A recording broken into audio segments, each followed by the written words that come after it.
টোটোটা দেখতে পাচ্ছেন পুকুরে পড়ে আছে রাস্তা থেকে কতটা নিচু জায়গায়।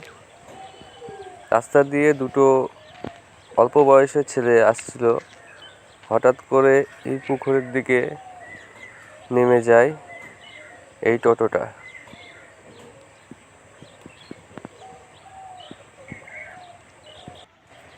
অল্প বয়সী ছেলেদিকে দিলেন না টোটো। বাচ্চা দুটোর ক্ষতি হয়নি, কিন্তু টোটোটা খাম হয়ে গেছে। যাক,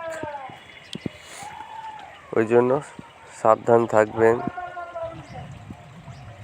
কি অবস্থা হয়েছে পুকুরে পড়ে দেখতেই পাচ্ছেন। যাই হোক, বাচ্চাগুলোর তো ক্ষতি হয়নি।